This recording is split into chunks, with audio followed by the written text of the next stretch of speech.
en un evento contemporáneo. Y lo que hacen estas personas es tratar de encontrar en el periódico, por así decirlo, en los eventos que ocurren en nuestro, tratar de encontrar el cumplimiento de lo que dijo Oseas. Y entonces lo que hacen es interpretar el libro a la luz de los eventos contemporáneos para encontrarle ahí, sí, para encontrarle algo. Por ejemplo, dice, cuando habla el profeta Isaías acerca de Rosh, Rosh suena como Rusia, ¿no? Bueno, el cumplimiento es Rusia. Entonces, piensan que los profetas simplemente dieron predicciones que en algún momento en el futuro han de cumplirse. Bueno, es cierto que los profetas hablaron acerca del futuro, absolutamente. Pero los profetas no se limitaron a hablar acerca del futuro. Ellos realmente fueron llamados para hablar la palabra de Dios al pueblo de Dios y para abordar situaciones contemporáneas, para aplicar la palabra de Dios a lo que estaba sucediendo en ese tiempo. Y muchos entonces de nosotros, cuando leemos los profetas, no tomamos en cuenta el trasfondo histórico del libro. Y eso constituye un grave error. Y por eso es que tenemos toda clase de interpretaciones y de enseñanzas completamente, para ser generoso, para ser muy generoso, erróneas. Y para no decir toda clase de locuras que se oyen, desde los púlpitos en las iglesias, ¿sí? Tenemos que tomar en cuenta el trasfondo histórico, sumamente importante. Pero también las personas abordan el estudio de los profetas en una manera atomista. ¿Qué quiere decir esto? Y estoy prestando el lenguaje del doctor Richard Pratt con este lenguaje de ahistórico y atomista. Recuerdo que él nos dijo esto cuando nos enseñó profetas hace 3 eras geológicas, ¿no? Cuando estaba yo en el seminario. Y atomista, ¿qué quiere decir? Simplemente quiere decir que así como los intérpretes no toman en cuenta el trasfondo histórico, tampoco toman en cuenta el contexto literario. Y entonces toman las frases, ¿sí?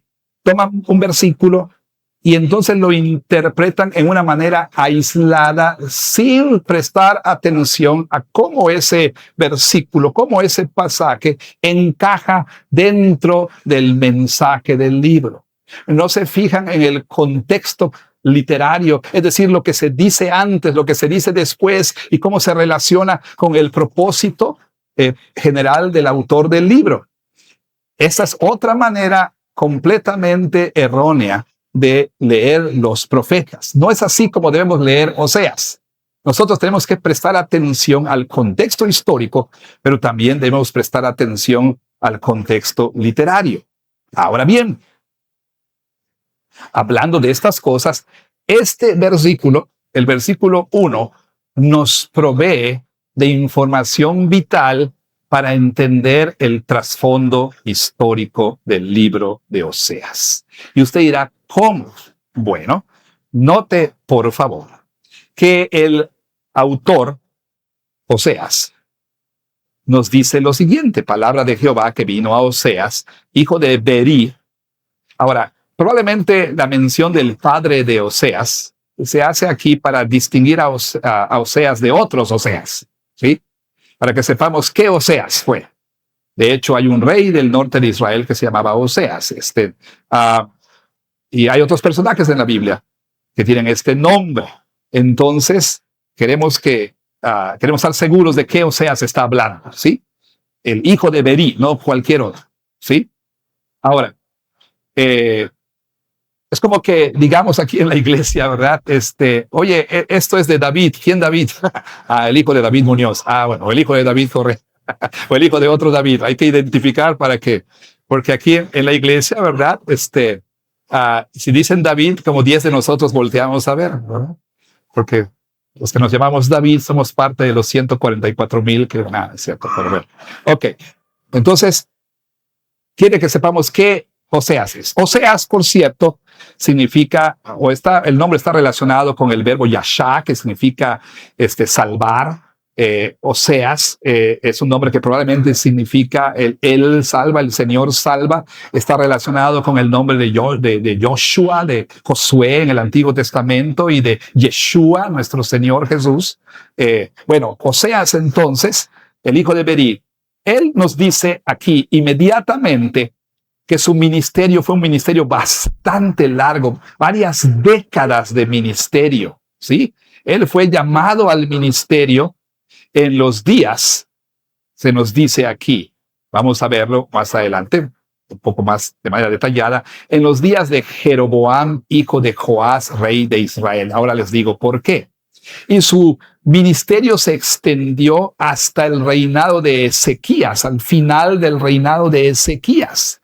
Ahora, quiero que note usted aquí algo importante. La mención de estos reyes nos ayuda a situar históricamente el ministerio de Isaías y a entender, gracias al testimonio de otros profetas como Miqueas, como Isaías, gracias al registro histórico de los libros de Reyes y Crónicas y gracias a descubrimientos arqueológicos, nos permite entender qué estaba sucediendo en ese tiempo y cuál es la situación cuál es realmente el problema, vamos a decirlo así, que Oseas aborda en su libro.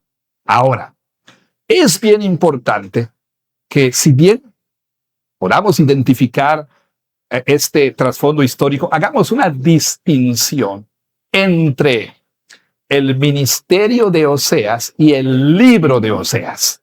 ¿Sí? El libro de Oseas nos habla del ministerio de Oseas. Y el libro de Oseas registra, sí, para nosotros, no absolutamente todo lo que tuvo que ver con su ministerio y quizá no todos los oráculos que él pronunció, pero el libro de Oseas nos registra, sí, eventos de la vida del profeta y nos registra mensajes que luego, que ocurrieron, por supuesto, y que fueron puestos por escrito. Ahora, estos eventos en la vida del profeta ocurrieron en un tiempo. Y en un momento, como mencionaré en unos cuantos instantes, el profeta escribe esos eventos para enseñar a una audiencia en particular. Déjeme explicar qué está sucediendo. Note, por favor. Dice aquí que Oseas ministró en días del rey Usías, del rey Jotam, del rey Acaz y del rey Ezequías. Todos estos fueron reyes de Judá, pero también dice en días de Jeroboam, hijo de Joás, rey de Israel. Este Jeroboam es conocido históricamente como Jeroboam II, para distinguirlo de Jeroboam I. Jeroboam I fue el primer rey del llamado Reino del Norte. Le comento, debido a la desobediencia, debido a la rebelión, debido a la idolatría, debido a la inmoralidad del pueblo de Dios, y debido al gran pecado de Salomón, el reino se partió en dos. 10 tribus formaron lo que se conoce como el Reino del Norte, cuya capital era Samaria, y 2 tribus formaron el Reino del Sur. Jeroboam I fue el primer rey de ese Reino del Norte. Ahora, nos dice Oseas que él ministró durante el tiempo del rey Jeroboam. Ahora es importante que nosotros entendamos que no les voy a cansar aquí con fechas y demás, hay buenos recursos para estudiar esto en más detalle, pero Jeroboam II es durante su reinado cuando Oseas fue llamado al ministerio. ¿Sí? Cuando Dios, como dice aquí, vea usted versículo 2, el principio de la palabra de Jehová por medio de Oseas. Cuando vino la palabra de Dios a él, fue durante el reinado de Jeroboam II. Y Jeroboam II había logrado que la tierra de Israel fuera próspera. Pero ¿sabe qué? El problema es que así como la tierra estaba llena de riqueza, también estaba llena de toda clase de injusticias. Había opresión a los pobres, ¿ok? Había toda clase, de verdad, de actos deplorables. Pero no solo eso, no solo es el más grave problema. Es descrito aquí mismo. Vea usted, versículo 2, al final. Dice que la tierra fornica apartándose de Jehová. La palabra fornicación ahí, que otras versiones traducen como prostitución, la tierra se prostituye. Es una palabra que gráficamente describe el pecado de idolatría tan grave que había en ese tiempo. Terrible, horrible. No voy a abundar aquí. Próxima semana, si Dios quiere, vamos a describir esto en más detalle. Pero entre las cosas que usted encontraba ahí era la adoración de Baal, el dios, la deidad cananea, cuyo culto era un culto de fertilidad que involucraba la prostitución cúltica. O sea, la gente iba al templo a tener relaciones sexuales para asegurar la fertilidad de la tierra. Estaba lleno el templo, ¿no? Pero bueno, y había gente ahí que se dedicaba a la prostitución oficial, cúltica. Se dice, algunos autores dicen que mucha gente oprimida y pobre pues se veía forzada a venderse a sí misma como prostitutos o prostitutas para el templo, ¿sí? Para este culto de Baal.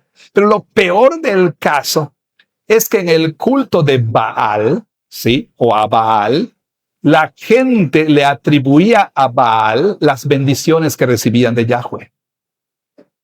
¿Sí? Terrible. Era nefasto. Había sacrificios humanos, había toda clase de cosas horrendas en ese tiempo. Pero ¿sabe qué es lo peor? Que la gente en tiempos de Jeroboam II, cuando Oseas es llamado a ministrar, decía que pues no pasaba nada, que todo estaba bien, que no importaba, que ellos tenían la bendición de Dios. ¿Y sabe cómo justificaban todo? Pues que tenían prosperidad. Y seguramente la prosperidad era señal de que Dios estaba con ellos, de que Dios les bendecía. Y eso me hace pensar en mucha gente aún en nuestro contexto, ¿verdad? Que puede atribuir, o mejor dicho, puede decir que por el hecho de que le esté yendo bien económicamente, que tenga buena salud, eso quiere decir que tiene la bendición de Dios. Y entonces, por lo tanto, no ve mal cosas que hace o la vida que lleva. ¿Por qué? Pues porque Dios lo está bendiciendo. Porque tiene salud, tiene empleo, tiene ingreso, la familia está bien, todo va bien. Entonces tengo la bendición de Dios. Así pensaba la gente en tiempos de Oseas. Y es cuando Dios llama a Oseas al ministerio profético para anunciar el gran juicio que venía. El gran juicio estaba a punto de caer sobre el pueblo de Dios, especialmente sobre el reino del norte, pero también sobre el reino del sur. Ahora, Oseas fue llamado a anunciar lo que desde tiempos de Moisés se había dicho, que si el pueblo era desobediente y continuaba en desobediencia, en algún momento Dios ejecutaría juicios terribles, y el más grande de ellos sería que serían llevados al exilio.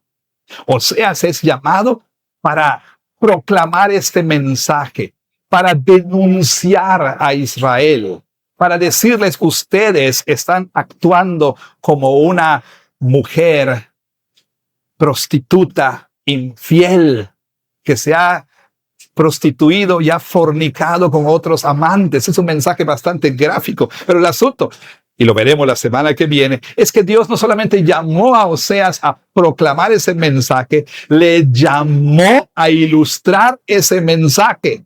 ¿Cómo? Tomando por mujer a una mujer prostituta, infiel, etcétera. Eso lo vamos a ver la próxima semana, si Dios quiere. O sea, imagínense, como decía alguien, imagínense que está la graduación del seminario y luego entonces a los estudiantes recién graduados, su presbiterio dice: tú vas a ir a esta iglesia, tú vas a ir a esta iglesia, tú vas a esta iglesia, tú te vas a casar con una prostituta. Bueno, eso es lo que sucedió en el caso de Oseas. Mientras que Dios llamó a este profeta a ir aquí, a ir allá, a él le dijo: toma a una mujer de fornicación por esposa.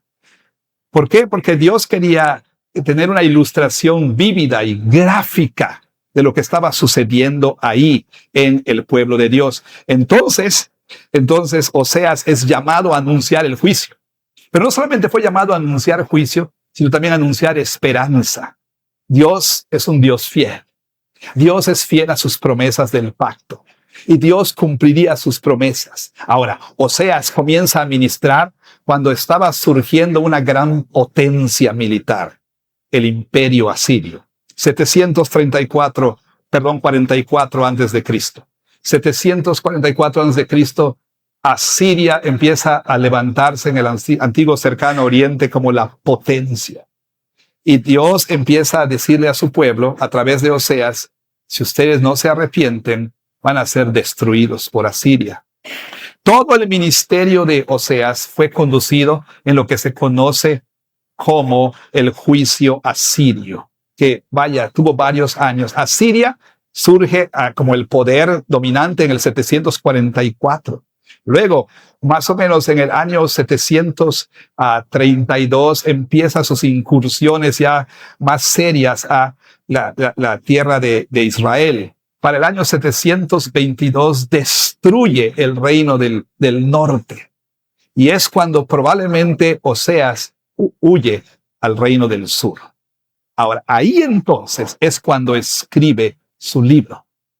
Cuando él escribe su libro, en los días de Ezequías. ¿Por qué? ¿Por qué? ¿Para qué escribió ese libro? ¿Por qué registró todo lo que el libro dice acerca de su ministerio en el reino del norte? ¿Por qué registrar sus profecías acerca de la invasión de Asiria? ¿Por qué? Bueno, le voy a decir por qué. Aguante un momentito aquí. Bien importante.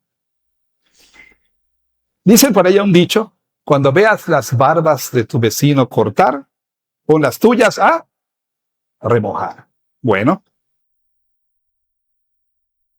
el reino del norte fue destruido. ¿Qué pasaba en el reino del sur? Ezequías, el rey, ¿sí? Ante la amenaza asiria, fortifica las ciudades de Judá, ¿ok? De toda la provincia de Judá. Fortifica Jerusalén. Y para asegurar de que Asiria no iba a hacerle lo que le hizo a los del reino del norte, ¿qué es lo que hace? Busca una alianza política con Egipto. Pero no solamente una alianza política. No solamente buscó la protección del faraón egipcio y de sus ejércitos. Usted tiene que entender cómo la gente del antiguo cercano oriente pensaba. Buscar la protección de esa nación, buscar la protección de ese emperador, era buscar la protección de ¿quiénes? De los dioses de esa nación. Y entonces, él se sentía seguro porque tenía la protección de Egipto. Cuando el emperador asirio escucha eso, no puede menos que echarse un par de carcajadas, ¿no? Y decir, ¿tú crees que vas a poder resistirme con tu alianza con Egipto? Viene el emperador y destruye todas las ciudades de Judá, excepto Jerusalén. El emperador Sennacherib, y sitia Jerusalén. ¿Sí?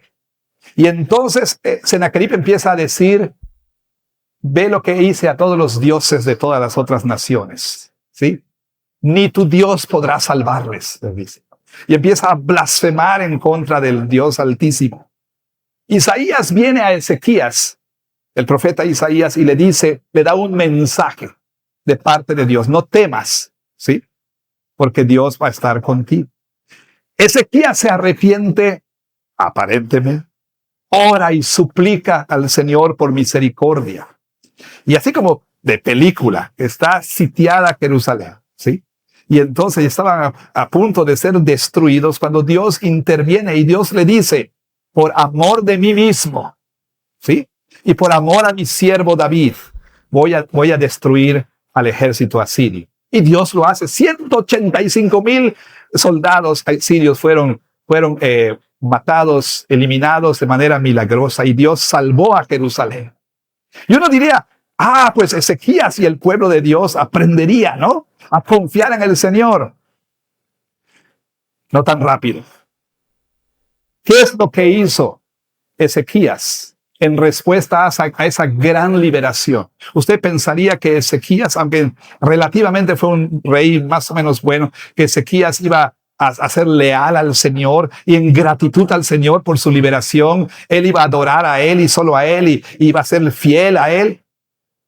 Cuando se cierne otra amenaza sobre Jerusalén, ¿sí? Cuando los asirios dicen, bueno, viene la venganza, y cuando se siente amenazado, ¿qué es lo que hace? Busca la protección de otro poder que estaba levantándose en ese tiempo, el imperio babilónico. Recibe a una delegación de Babilonia, le muestra todos los tesoros del templo y le dice, voy a ser tu siervo si me das tu protección. Y entonces el profeta Isaías le dice, vienen los días cuando todos los tesoros reales de Jerusalén serán llevados a Babilonia. Es en ese contexto que Oseas escribe su libro. Es en ese contexto en que él registra sus profecías acerca del reino del norte y las dirige, ya sea un poco antes del sitio de Jerusalén o después, las escribe. ¿Para qué? ¿Con qué propósito? Vamos al último capítulo y versículo de Oseas. ¿Para qué escribe lo que escribe? Vean capítulo 14, versículo 9. ¿Quién es sabio para que entienda esto y prudente para que lo sepa?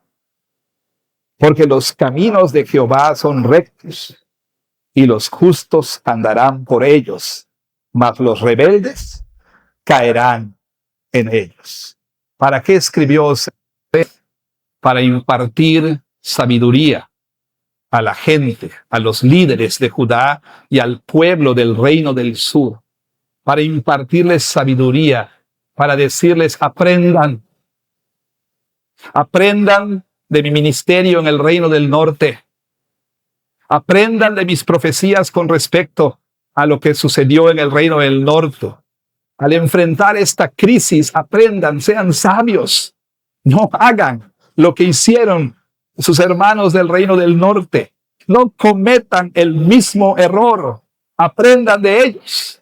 Ese es el propósito por el cual él escribió su libro. Sí, el libro nos habla del gran amor de Dios por su pueblo. Nos presenta esta historia de lo que es el verdadero amor. Sí, es cierto. Pero el propósito más grande fue impartir sabiduría, llamar al reino del sur, llamar a sus líderes, llamar a la gente a aprender de lo que él había escrito. Y usted dirá, bueno, eso está muy bonito e interesante tal vez, pero ¿qué tiene que ver conmigo? Pues tiene que ver mucho, mucho. ¿Por qué? El mensaje del libro de Oseas es un mensaje tan necesitado para nosotros también, y por nosotros, mejor dicho. Es un mensaje que usted y yo necesitamos porque podemos nosotros decir, qué barbaridad Ezequías. Pero Ezequías es usted, Ezequías soy yo. Escuchamos y no aprendemos. Escuchamos, ¿sí? Y no recibimos consejo. Y podemos pensar en instancias. Las mamás aquí, los papás aquí quizá pueden recordar momentos en que con frustración vieron que sus hijos no reciben consejo. Y una y otra vez, y sencillamente no. Y el hijo se metió en líos. 1 y 2 y 3 veces y 4 veces. Los pastores y líderes también con frustración pueden ver cómo los miembros de la iglesia hacen exactamente lo contrario a lo que se les dice. Van por consejo a la oficina pastoral, el pastor, quien quiera que sea ¿verdad? Les dice, mira, esto es lo que Dios dice, eso debes hacer, Y las personas dicen, sí, pastor, sí, ¿verdad que sí, pastor? Ay, sí es cierto, pastor. Y lo próximo que usted sabe como pastor es que está haciendo exactamente lo contrario a lo que usted le dijo. Todos nosotros somos Ezequías, ¿sí? La Biblia fue escrita para nosotros. Aunque estos libros no fueron escritos a nosotros, fueron escritos para nosotros, como dice el apóstol Pablo, para nuestra instrucción, para que nosotros, por ejemplo, no caigamos en los mismos pecados, en los mismos errores. Y sin embargo, no recibimos la enseñanza de las Escrituras. Y sin embargo, decidimos andar en nuestros propios caminos. Y peor aún, como Ezequías, y como lo hizo en su momento Jeroboam II, y como lo hicieron otros reyes de Israel, nosotros buscamos salvación en otra parte. Buscamos nosotros seguridad en otra parte. Cuando las cosas empiezan a ponerse mal, eso es lo que normalmente sucede. Una de dos, ¿sí? Una de dos. O las personas se acuerdan de su Dios, ¿sí? Y claman y suplican al Señor y le ruegan y empiezan a asistir a la iglesia. Años que no asistían, pero de pronto viene una crisis a su vida. Viene un problema matrimonial, un problema familiar. Los hijos empiezan ya a meter en problemas, ya que descubrieron que su hijo anda en drogas o que su hija esto y aquello. Y entonces dicen, no, vamos a regresar a la iglesia.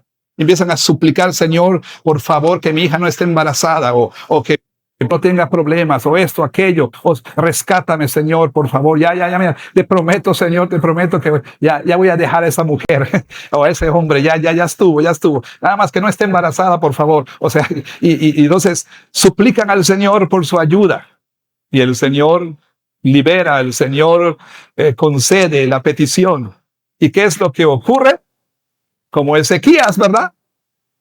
Como Ezequías, en lugar de ser leales y fieles al Señor, terminan abandonándole.